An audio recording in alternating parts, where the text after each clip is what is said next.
Hello again, ladies and gentlemen. Michael Matt for the Remnant Forum. So let's get this straight. With the whole world crashing down around them, churches closing, clerical sex scandals a dime a dozen, bishops and priests under investigation for sexually abusing little kids, Protestants, atheists, secularists firmly and permanently separating themselves from Mother Rome by the tens of thousands in Italy, these out-of-touch Catholic churchmen are still running around trying to rearrange the deck furniture in the Titanic with respect to the Society of St. Pius X.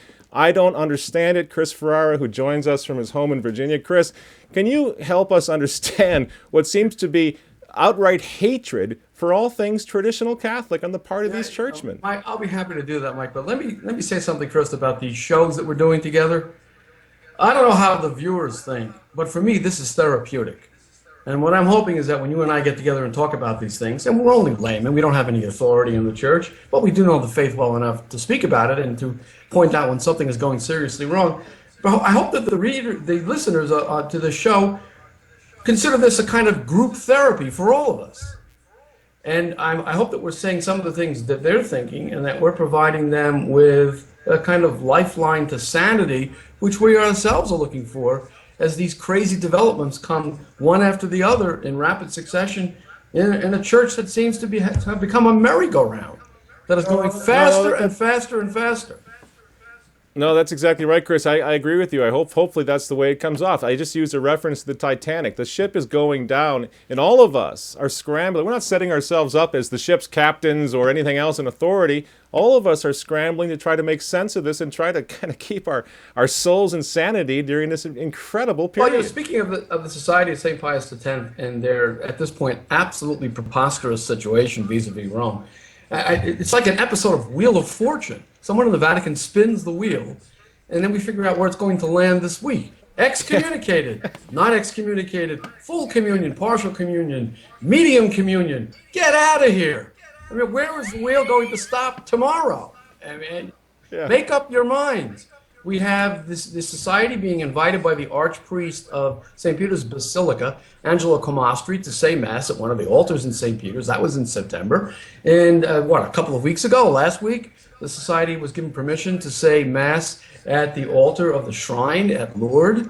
And now we have this bishop, the friend of Francis, the secretary of his Gang of Eight, or Gang of Nine, depending on whether you include the Secretary of State, Bishop Semeraro, saying, and I quote, anyone who receives the sacraments in the Society of St. Pius X will place himself de facto in the condition of no longer being in communion with the Catholic Church. What the heck does that mean? How is one de facto no longer in the condition of being in communion if one is not actually excommunicated? You know, I have a book here. It's called The Code of Canon Law. Ooh, how rad trad of you. That's the 1983 version, isn't it? The current Code of Canon Law. I assume that the Code of Canon Law is still in effect during the age of mercy that is now upon us. The Code of Canon Law says that someone who is excommunicated, number one, cannot have any ministerial part in the celebration of the sacrifice of the Eucharist. Number two, cannot celebrate the sacraments or receive the sacraments. And number three, cannot exercise any ecclesiastical offices, ministries, functions, or acts of governance. That's if you're excommunicated.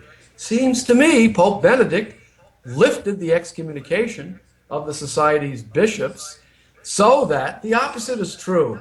They can have a ministerial part in the celebration of the Eucharist and in other ceremonies, number one. Number two, they can celebrate and receive the sacraments. And number three, they can exercise ecclesiastical offices. Now, obviously, there's a canonical impediment here. They have to be regularized, but they're not forbidden from doing these things or receiving the sacraments by way of an excommunication.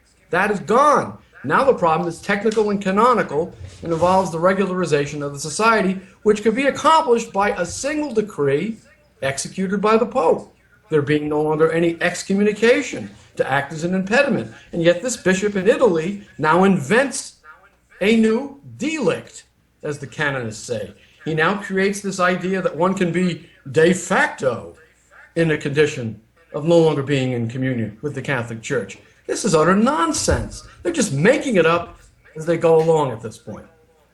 Right, right, and it's interesting because Mueller uses the word, that what he's talking about is to have them regularized, and they're going to have to accept the teachings of the church, which they already do. Hey, by the way, that's a point that you make, and I want you to make it again right now. What exactly does the Society of Saint Pius X, doctrinally speaking, what do they have to accept about Vatican II in order to become in full communion with the church, in your opinion? Niente, nulla, nada, nothing.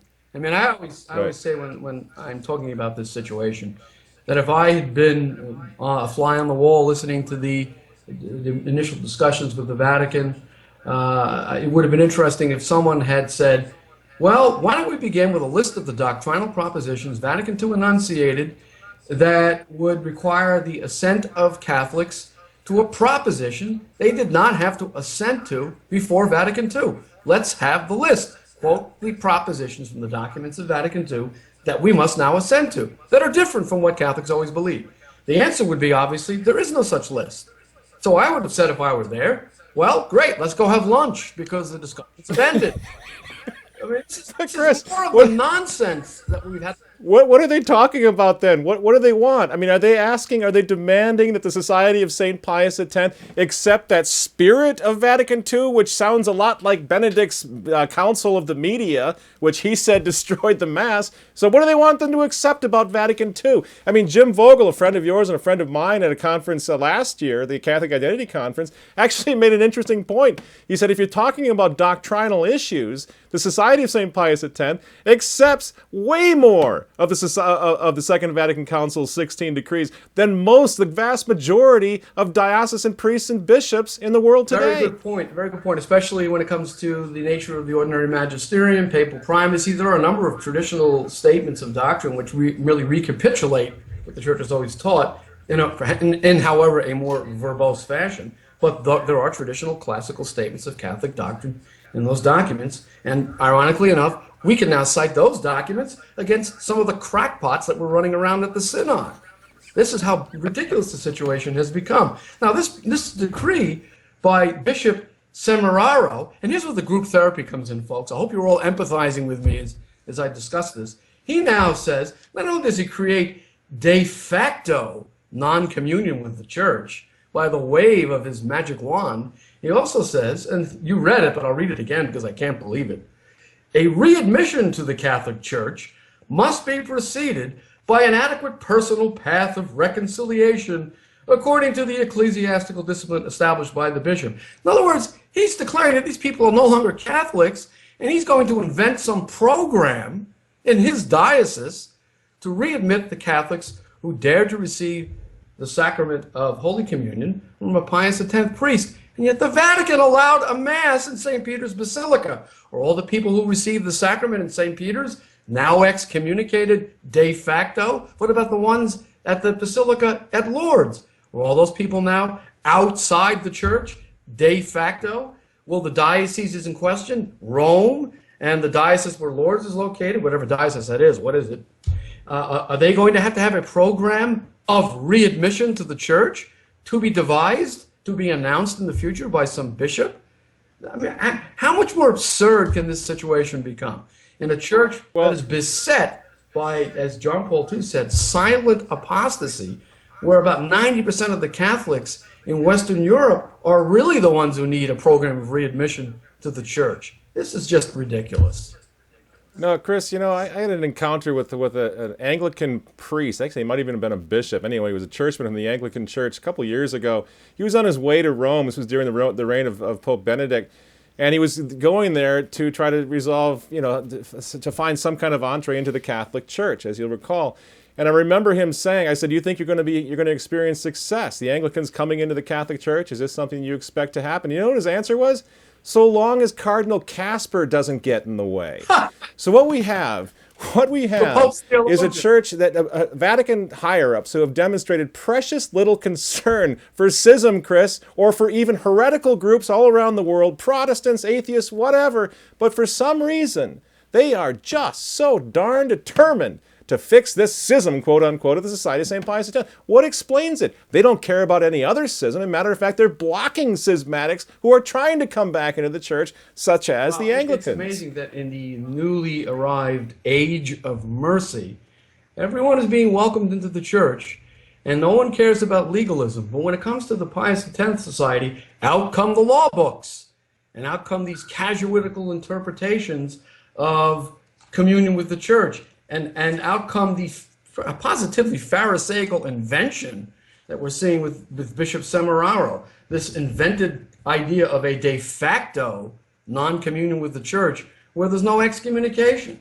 I mean, tell me if this complex analysis holds up. If you're not excommunicated, then you can receive the sacraments. The people in the society of St. Pius X are not excommunicated. Any Pius X lay faithful adherent can go into any Catholic parish in the world, even a Novus Ordo parish, right now, and receive the sacraments. Now, if you can receive the sacraments and you're not excommunicated, how are you not in communion with the church? How is this anything other than absolute gibberish? Chris. And you know, I sit here day after day watching these things happen. And as I said a few moments ago, I need the show. Chris, you know what? I need the show to vent and express my increasing sense of absolutely impotent outrage at what's going on. All we can do as lay people is voice our objections to it, which we have the right to do. To that extent, I guess it's helpful. It is. There's certain dead giveaways, you know, when you think about the ecumenical dialogue, you know, the whole outreach to those who are separated from us and so forth. There's always just constant, the patience is unending. It's eternal how patient Mother Rome is with heretics and schismatics. In fact, they don't seem to be that interested in bringing them in as they are in just having a prolonged and, well, I guess infinite conversation with them. I guess that's what ecumenism is. So, what seems to be really conspicuous by its absence vis-a-vis the Society of St. Pius X are these compassionate statements. Why are they driving these people further and further away by this inflammatory rhetoric? Why aren't they reaching out? I have the answer. You know who gave it to us? Pope Benedict XVI. In his letter to the world's bishops, explaining why he had lifted the excommunications of the Pius X Society's bishops, here's what he said about what he had to experience when he did this. Quote, "At times one gets the impression that our society, meaning the church, needs to have at least one group to which no tolerance may be shown, which one can easily attack and hate. And should someone dare to approach them, in this case, the Pope, he too loses any right to tolerance. Oh, boy. He too can be treated hatefully, without misgiving or restraint," end quote. You know what he's talking about? He's talking about the one group in the Catholic Church today that can be hated. No one else is hated but this group. What does that suggest to you? To me, it's an inverse proof that this one group must be doing something right. Because all the people and all the groups that have sinned or departed from truth in one way or another receive a welcome from today's Vatican, but not this group. This group only we hear one thing: get out of here. You're not welcome. Yeah. Unless it's so telling, I can't begin to emphasize it enough. Yeah, unless you toe that party line, which, as we just discussed, is something that can't even really be defined, because there are no dogmas that the Society of St. Pius X quibbles with. Matter of fact, they're one of the few fraternal orders of priests in the world that have never even been accused of heresy, let alone charged with it by the Vatican or higher authorities like that. So walk this back, Chris. What does it mean? I mean, what are we seeing here? Is this self-loathing of all things Catholic on the part of the leadership of the Church, such as we've never seen in the history of the Church? Well, I think Cardinal Pell sums it up best. He said recently, with tongue firmly in cheek, that Francis is one of the, quote, more unusual popes in church history, end quote. This was in a sermon that he had his secretary deliver in Rome during the Latin Mass pilgrimage that was just concluded, because he had become ill with bronchitis. And in the sermon, the press has noted this, he referred to 36 or 37 anti-popes or false popes in the history of the Church. I find that a rather telling reference by Cardinal Pell, the very cardinal who slammed his fist on the table, as the press reported, literally slammed his fist on the table during the synod and said to Cardinal Baldessari, while the Pope was sitting right next to him, You must stop manipulating this synod. So what we're seeing here, to answer your question, is the spread of a veritable ideology. We are seeing an ideological purge underway with the persecution of the Franciscan Friars of the Immaculate, the good cop, bad cop treatment of the Society of St. Pius X, the removal of the most conservative bishop in Paraguay, the targeting of Bishop Finn in America, one of the most conservative, if not the most conservative bishops in America, for an apostolic visitation. The signs are unmistakable. So that's what we're seeing. We're seeing an ideological resurgence of the spirit of Vatican II, which under this Pope is turning into a veritable purge of that's it. tradition. That's it. I think you and I, over the years, we've gone back and forth, maybe disagreeing with one another a little bit over a regularization of the Society of St. Pius X. My opinion at the moment is, or actually it's been the same for some time, I just don't see that it's possible to trust the present administration in the Vatican. And if after what happened to the Franciscan friars, what's happening now again with the society, if the Society of St. Pius X were guilty of the mortal sin of schism, which I don't believe they are, then I would say at all costs, go and make a deal right now. But boy, Chris, I'm not sure that any kind of a deal with the society is a good idea at this point. And I stand to lose nothing. If the society disappears tomorrow, it doesn't affect me or my children, not directly. I don't go to their chapels. But from an outsider's point of view, you can see if the society is taken out of this equation, we stand to lose a lot, potentially, at least. And the question I guess I have for you, do you think the Vatican can be trusted to really do what's best for the Church and for the Society of St. Pius X with respect to making some kind of a deal at this point? I don't even know at this point. Again, it depends on this Wheel of Fortune scenario. Whoever's spinning the wheel, where the wheel's going to land on a given day of the week. One day they're celebrating Mass in St. Peter's Basilica with the permission of the Archpriest. The next day, the Pope's closest confidant, or one of his closest confidants, the secretary of his gang of 9 or gang of 8, is telling people that they're out of the church if they so much as receive one instance of Holy Communion from a society priest, which has no basis in canon law at all. In this climate, I wouldn't do anything until we get some certainty, and that certainty is far from on the horizon the way this pontificate is going. I mean, even the press is saying that the synod was a defeat for Francis, and Francis, it seems, has only begun to fight. He's talking now about a God of surprises. Just today he said that the followers of Jesus are those who do what Jesus wants, and we have to negotiate our way through the forest of rules and regulations.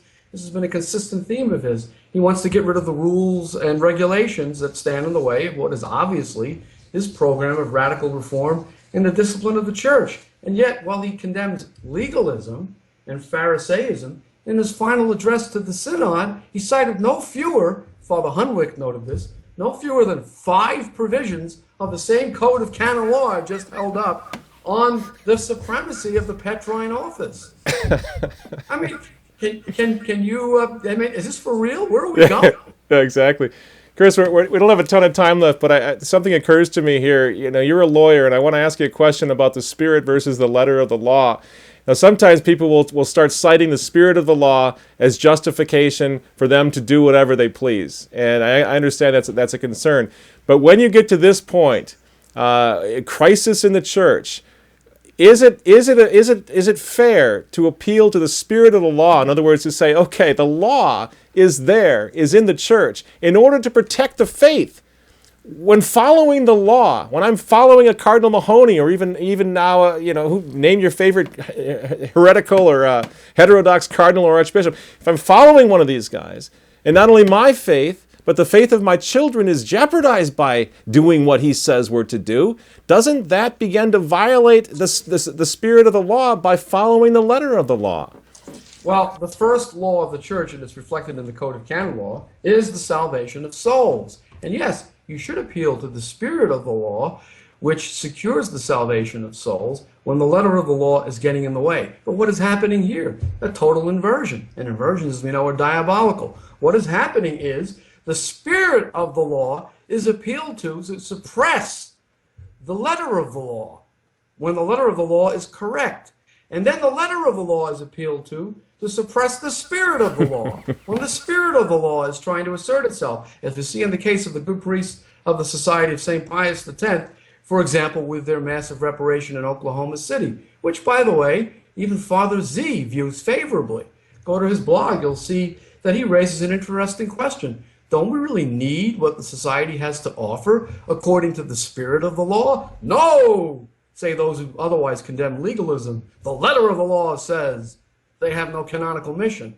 But then when it comes to something as fundamental as the integrity of the sacrament of matrimony and the sanctity of the Blessed Sacrament, which is secured by the letter of the law of the Church for century after century, suddenly they make an appeal to some kind of spirit of the law that would destroy the letter of the law. Everything's upside down. Exactly. And So to whom... I don't know what more to say during this therapy session, except I feel a little bit better now than when I started.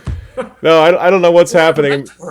I know it's like the 100th anniversary of Our Lady of Fatima is fast approaching 2017, and things are spinning so far out of control now that it's difficult to know what to do other than to pray. And I think it is really important to try to have these conversations to try to get together on at least some basic issues to survive this night, because this is a black night that we're going through right now. Absolutely. John Ra had a piece that some people misunderstood, but many others got when he first wrote it, about the Pope being asleep. Not in the sense that he doesn't know what's going on. He knows very well what's going on within the framework in which he's operating. But that framework is a kind of intellectual slumber that all of the post-Vatican II churchmen affected by the spirit of Vatican II have fallen into. The post-Enlightenment liberal slumber in which the Church is accommodating itself to the world. So we don't tell people to despise the Pope or think ill of the person of the former Mario Bergoglio. No, we say pray for the Pope that he'll awake, that the leadership of the Church will awake from this slumber, this diabolical disorientation, which has reduced the Church to condemning only one group of people in the entire world, the Society of St. Pius X, who is offering masses of reparation for sacrilege, and they're being told that they're out of the Church. No. What more can one say? That's exactly it. And anybody who knows anything about Archbishop Lefebvre, the founder of the Society of St. Pius X, and I knew him as a child and met him a couple times, and this was not a bomb thrower. This was not someone who wanted to separate or ever even imagined or fathomed himself separated in any sense from Rome. It's really important to realize the society is in the position that it is, just like you and I are in the position that we are, because we don't see an alternative, because they've made it impossible or nearly impossible to live the faith as it was handed to us by our fathers in the church and in the church in crisis that essentially they've given to us. That's just the sad reality. And now we're reduced to a condition where we have to breathe a sigh of relief that they did not destroy the teaching of the Church on holy matrimony when they gathered in Rome for this completely ridiculous and unnecessary coven of progressives that almost pulled it off. If not for people like Cardinal Pell and Cardinal Burke, who objectively speaking are not exactly St. Pius X, but they have become our defenders, and God bless them for it. We have to sit there and hold our breath collectively that they don't destroy the moral edifice of the Church. Yeah. Because what else were they doing with this absurd gathering, with that ridiculous interim report that not even these not even these synod fathers could swallow? And yet we know that Francis read it, that he approved it, that he ordered it published on the Vatican website before the synod fathers were even allowed to see it. We've got to do a lot of praying, and we have to express our concerns about the direction of this pontificate. And the Daily Rosary should all the more fervently beseech a change of mentality and an awakening on the part of the Roman pontiff. Now more than ever, he is, as Cardinal Pell says, one of the more unusual popes in church history. One of the more unusual popes. On that, brother, that's the last word for tonight's show. But obviously, we're going to have you back and continue this conversation, chronicling this sad sinking of the Titanic that is the human element, and I stress that, the human element of the Catholic Church. So thanks very much for visiting with us, and we'll talk to you in a few days. Thanks, Mike. Good night to you and to all the members of our group therapy. Right. See you next time. Bye-bye. Bye.